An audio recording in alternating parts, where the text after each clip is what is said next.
In the top stories, Appropriation 2026-2025 bill passed into law. Trinidad and Tobago Prime Minister Kamla Persad-Bissessar slammed for CARICOM U.S. stance, and Russia general killed in Moscow car bomb, Ukraine suspected. Hello and welcome to the ZIZ Midday Major Newscast. I am Jasmine Thomas and today is the 22nd day of December.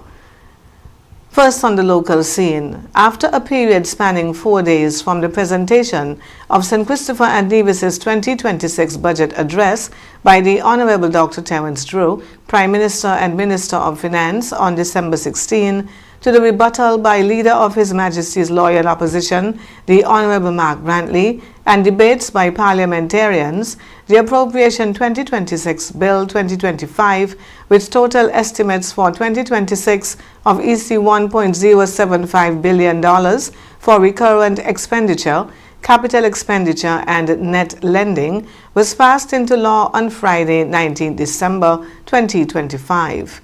The Appropriation 2026 Bill 2025 was presented under the theme Investing in People and Progress. Addressing the House, Prime Minister Drew underscored the government's commitment to economic diversification while maintaining the strategic value of the Citizenship by Investment (CBI) program, emphasizing that stronger laws and safeguards remain central to protecting the national interest. In his wrap-up of the 2026 budget debate, Prime Minister Drew highlighted the government's action-oriented approach, describing a financial plan that moves beyond dialogue and delivers measurable progress for the people of St. Christopher and Nevis. The Appropriation 2026 Bill 2025 budget was passed unopposed by members of Parliament. It received favorable reviews from 4 members of the opposition. St. Kitts reached a new milestone in regional accessibility today as it welcomed the inaugural Inter-Caribbean Airways flight from San Juan, Puerto Rico. The arrival was celebrated with a welcome ceremony at the Cayenne Jet Private Terminal, where government officials, tourism stakeholders, and airline executives gathered to mark the commencement of the strategic air bridge. The new twice-weekly service is a key component of the destination's strategy to diversify its tourism arrivals by establishing this non-stop link. St. Kitts is now positioned to capture a larger share of the Puerto Rican market while simultaneously simplifying the journey for international travelers connecting through San Juan from major cities in the United States and Europe. The Honorable Marcia Henderson, Minister of Tourism, noted that the airlift oxygen provided by this connection is essential for the growth of local businesses. She emphasized that the increased flow of visitors would directly benefit the destination's entrepreneurs, from taxi operators to restaurateurs to the cultural ambassadors who define the Kittitian experience. The flight schedule offers highly convenient connections to and from the U.S. market, as well as enhanced regional travel within the Eastern Caribbean. Flight JY643 will depart San Juan for St. Kitts on Friday and Monday at 5:20 in the evening, arriving at 6:30 in the evening. The return flight JY644 will depart St. Kitts for San Juan on Thursday and Sunday at 8:30 in the morning, arriving at 9:40. The Royal St. Christopher and Nevis Police Force advises the public that reports have been received of females being drugged at bars and social events and subsequently sexually assaulted.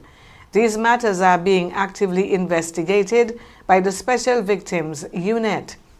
The police force takes these reports seriously and is committed to identifying those responsible and ensuring that victims receive appropriate support and justice. Members of the public, particularly women, are urged to exercise heightened caution when attending social gatherings. Individuals should avoid accepting drinks from strangers, refrain from leaving drinks unattended, and consider watching drinks being prepared whenever possible. It is advisable to attend events with trusted friends, remain together where practicable, and look out for one another through the event. Persons should also be cautious of individuals who insist on isolating them or pressuring them to consume additional alcohol or substances. If at any time a person feels unwell, disoriented, unusually intoxicated, or suspects their drink may have been tampered with, they should seek immediate assistance from trusted friends, event staff, or security personnel, and contact the police without delay. Where possible, do not leave alone and avoid accepting transport from persons not known or trusted. Prompt medical attention should be sought, as this is important both for personal health and the preservation of evidence. The police force encourages anyone who believes that they may have been a victim or who has information that may assist ongoing investigations to report the matter immediately to the nearest police station or confidential hotline 707 or directly to the Special Victims Unit at 662-7077. All reports will be treated with sensitivity and confidentiality. Now for a look at news on the regional scene.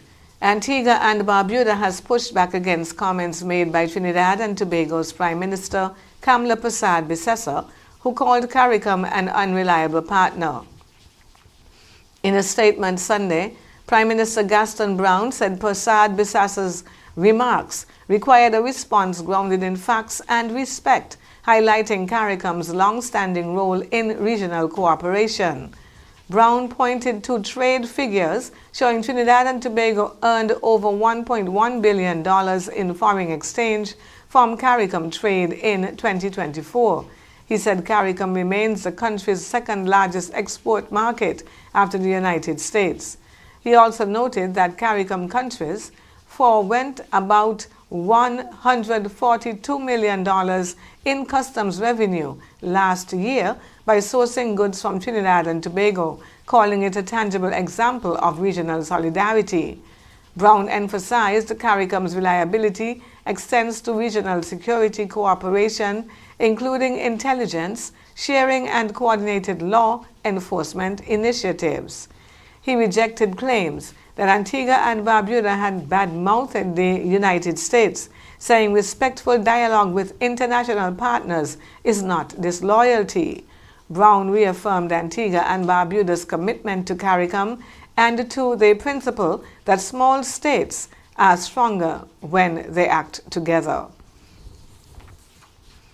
And former Trinidad and Tobago Prime Minister Keith Rowley has launched a blistering attack on Prime Minister Kamla Persad-Bissessar, accusing her of unpatriotic leadership and undermining the country's sovereignty following her recent comments distancing Trinidad and Tobago from CARICOM positions on U.S. visa restrictions.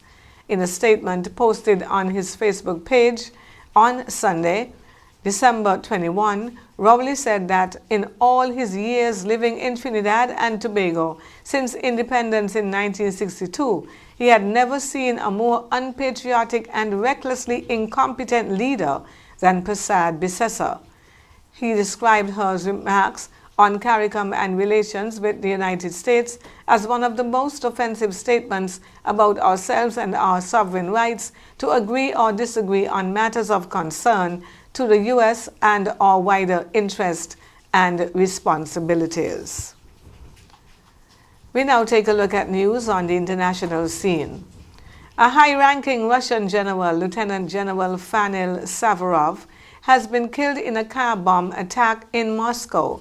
Russian officials suggest Ukraine may be behind the assassination, the latest in a series targeting senior military officers. The incident comes as Russia faces economic turbulence, yet analysts say President Vladimir Putin is unlikely to negotiate an end to the war in Ukraine anytime soon. On the front lines, Ukrainian soldiers continue to face dangerous conditions. One serviceman, wounded and trapped for a month, was finally rescued using an unmanned robot. We now take a look at the weather. Heavy rain and dangerous flooding have left one person dead in Redding, California, according to the mayor. Flood watches are in effect for more than 30 million residents across Northern California as repeat atmospheric rivers continue to bring heavy rain and flash flood threats. Local police and fire crews have been conducting water rescues while public works and electricity utilities work to clear roads and restore power. Roadways across the region remain inundated, stranding vehicles and creating dangerous conditions. Authorities warn that another coastal storm is expected on Christmas Eve, this time impacting Southern California, with risks of flash flooding, mudslides, and debris flows, particularly in areas affected by previous wildfires. And now we look at the present weather here in St. Christopher and Nevis. Present weather across St. Kitts and Nevis, partly cloudy skies. Winds a gentle breeze of 8 miles per hour from the east-northeast. Seas are 1.2 to 2.1 meters or 4 to 7 feet, with easterly swells up to 1.8 meters or 6 feet. The high surf advisory remains in effect. Weather forecast for St. Kitts and Nevis is partly cloudy with a 40% or a moderate chance of showers. Weather tonight, partly cloudy with a 20% or a slight chance of showers.